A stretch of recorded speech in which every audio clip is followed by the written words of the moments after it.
Welcome to the video, guys.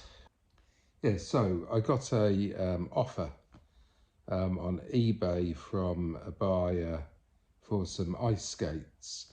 I've got them on for I think it's £35, and I got the offer. I think it was £25 on eBay, which is acceptable. I'm okay with that. I think they cost me £2 from the car boot, so I'm quite happy with the £25 offer to see them gone. I've had them for probably about 3 or 4 months now, so happy to move them on for that. But then they sent a message in the little love note you get, what people can put in with an offer, and I always read them because they can really sort of help you decide whether you want to deal with a buyer or not. Basically, they're complaining before they've even bought the item about how dirty they are.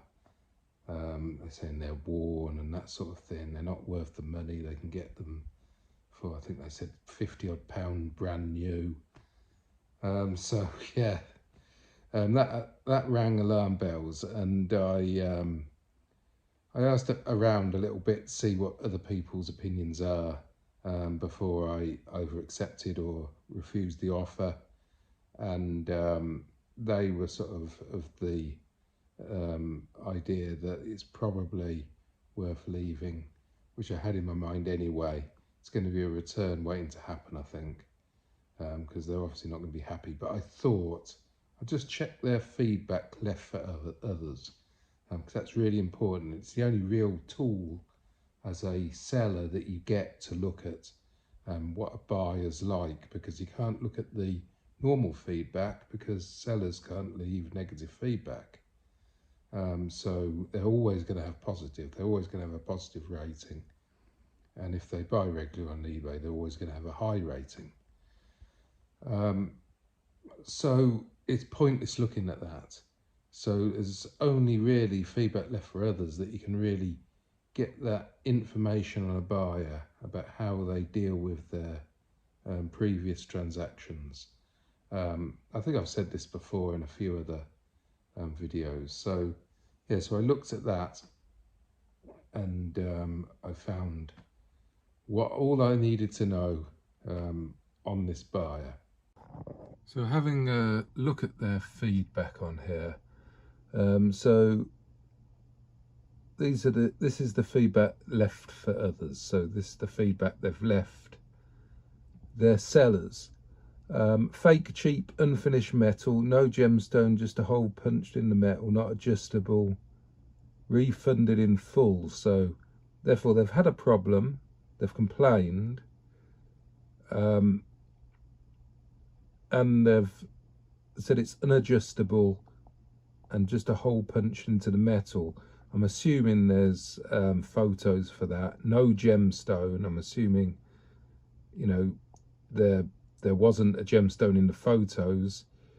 I don't know, it's hard to see, but the person has refunded them in full, and they've still left a negative feedback. This next one here, extremely overpriced. Well, that's the price they paid. They paid whatever it was advertised at. So they shouldn't be leaving any feedback based on the price, because they choose it when they buy it. Was able to buy the same 1 kilogram of peanuts for £2.99, returning these for a full refund. Listed stating 4 hooks, but there was only sent 3. I messaged the seller explaining, asking for the missing hook to be sent. They replied asking for a photograph of the item I ordered. And this person's actually replied, sorry you're not satisfied with the item, please don't worry, we'll contact you and resolve it for you. Don't know on that one. That may be justified, but possibly not, I don't know.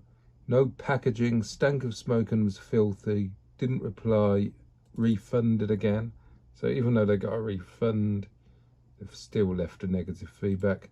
Wrong item sent, return for a refund, box was filthy. Okay, so that one could be an honest mistake by the seller. The sellers accepted the refund, accepted the return and refunded. and they've still got a negative feedback. Missold as new, was definitely not new, stained and covered in cat hair. And then the seller in this case has actually replied and said, very nasty buyer, gave a full refund and was a genuine mistake. So this buyer is not a good person to deal with. Some of these may be, you know, like that one, they didn't reply to communications and they got a refund. You know, that could be a genuine negative feedback, but this person, I assume, has replied, took the item back, and still got negative feedback. Toys and Gifts UK, based in Ireland, selling fake goods to be returned to China. I would argue that, you know, they're wanting to return it for a start, and they've had to return it to China, which isn't, you know, if they're in the UK, that will get returned to the UK. So I don't really know what the deal is with there. And then they've left positive feedback here. I don't know whether they seem to have had an issue quite recently, because these older feedbacks, faulty item wouldn't replace, only refund. Well, at the end of the day, they might only have just the one, mightn't they? So yeah, I don't want to deal with this person. And it's certainly not worth accepting their offer that was pretty much on the borderline whether it was acceptable anyway. And they are blocked. Okay, and I just got news today, this morning, because I cross-list all my items on Vinted and Etsy if it's appropriate. This one wasn't on Etsy. This sold on Vinted for £26. So obviously there's no fees on that. The buyer obviously pays like £2.50 or something like that fees, and they sort out the postage. So £26 in my bank, great news. So yeah, very happy with that.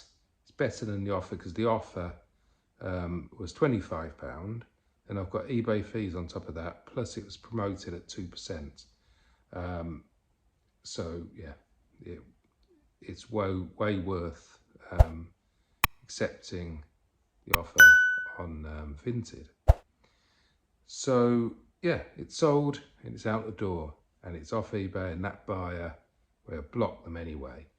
But yeah, they didn't get the item.